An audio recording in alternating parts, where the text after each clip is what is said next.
Hello, my friends, and welcome to my channel. This is Dragonheart, the Prince of Wales, and today we're going to talk about Cardiff City. What a transfer window it has been so far for Cardiff City. They've just announced the signing of Ghazi. Now, Ghazi is a player who I admire quite a lot. He's a very skillful winger. He's quite direct. He'll cut inside. He'll get balls in the box.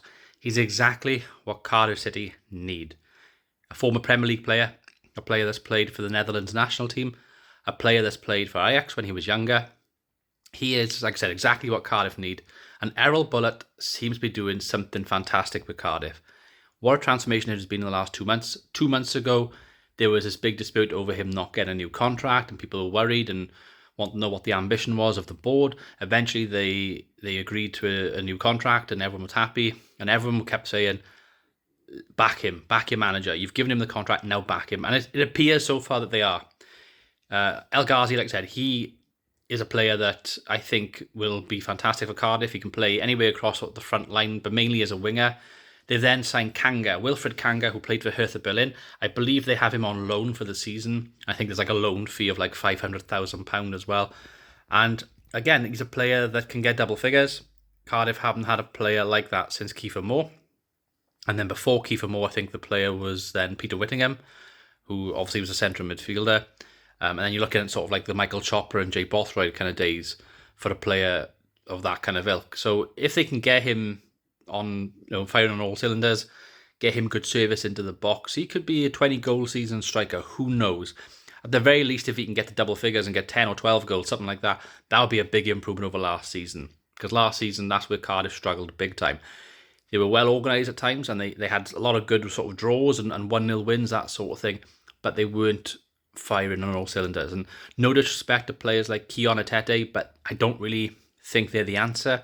Atete, I think, is somebody who could do with going on loan for a season, maybe drop down a division or two and see if he can sort of rebuild himself from there.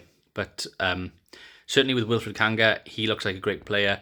Someone who's played in the Bundesliga, Hertha Berlin, they're a pretty decent club that, that would be sniffed at. The Bundesliga and the second Bundesliga division, which is the equivalent of the Championship, is a great division as well. Next up, we have Chris Willock. Chris Willock, again, someone who Premier League experience, someone who was just at QPR just that long ago, quite recently, and come through the academy at Arsenal. So we would be familiar with Aaron Ramsey, of course. Exciting having him on one wing, having Ghazi on the other wing, having Wilfred Kanga through the middle. You've got your front three. And with Callum Robinson starting to do well in pre-season, getting lots of goals and some assists, hopefully he's turned his demons around, and hopefully he'll have a better season this year, because obviously there were some issues with him behind the scenes last season. If he can kick on, do well, maybe he will be pushing for a starting spot over Kanga, or maybe they can play as a partnership. I'm not sure how Bullet's going to set things up quite yet, but it'll be interesting to see where they go. And then Callum Chambers. Cardiff had Nat Phillips on loan from Liverpool last season, and he did quite well. To be fair, he did quite well. A couple of games I saw him play, and I thought, okay, he's got a mistake in him, and he is a little bit slow. But Premier League player or of that ilk, fair enough. If they go back in for him, I'd be happy enough with him. I think Liverpool wanted 5 or 6 million, something like that, which Cardiff were never going to pay for him. And that boat sailed. And in the past, the fans would have got on the board's back, would have got on the manager's back, and would have been like, nah, I'm not happy with that. We want to get the best players and good players here that we can possibly get to push up the table. But Erol Bulut, he's got Callum Chambers. Callum Chambers, an England international, a player who has played in the Premier League recently for Aston Villa, played in the Premier League for Arsenal. Again, a player who played with Aaron Ramsey at Arsenal as well. He can play centre-back. He can play right-back.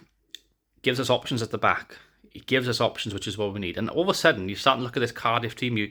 You add in David Turnbull, who had a pretty good season, good finish of the season last season, to be fair. I thought he played quite well in the games that I saw him play. You've got a fit Aaron Ramsey. You've got a fit Callum O'Dowda. You start putting these players in, and you've got Ethan Horvath, who I thought was a great goalkeeper when they signed him last year. All of a sudden, you have the makings of a very strong, competitive Cardiff City squad, which I can see challenging for the playoffs. I could see Cardiff with On paper, a ball hasn't been kicked yet, but on paper, I can see Cardiff City challenging for a playoff place with this squad, definitely. I'm not going to be like these idiots on YouTube, like Rory, for example, and give a stupid take saying, we're going to win the league and all that kind of stuff, because that's not my style. And we're not at that level to be saying that we're in that conversation of winning the league. I think it'd be foolish at this stage to say that. And plus, I don't want to look like an idiot. I'd like to be proven wrong, of course I would, but I'm not going to come across with stupid takes like that Rory when he said before about Haaland, not being top scorer and struggling to score goals in this team, and all of a sudden he went on to have like the greatest goal scoring season in Premier League history. I'm not going to do that. That's not my style. But I do think Cardiff have got the squad to compete at a very, very competitive level in the Championship. They got strength and depth now, which they didn't have last season. Towards the end of the season, I went to a few of the games, and I went to like the Hull game and the Middlesbrough game, and you could see like they're bringing the youngsters in, which was great, and some of them have promising futures, no doubt. But sometimes you look at it as from a fan's perspective in the stadium. You look at the way that the team is set up, and you think they could do with an extra body there. They could do with an extra bit of experience in defence. They could do with an extra player up front, to sort of shore things up and to just, sometimes throw in a load of youngsters at the wall and hope if things stick doesn't always work.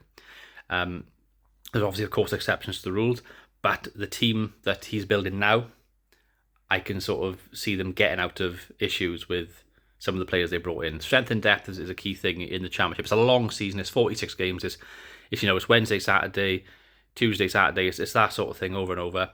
So it's what you want to see. Obviously, we've got the first game coming up now on the 10th, which is Sunderland at home, 12:30.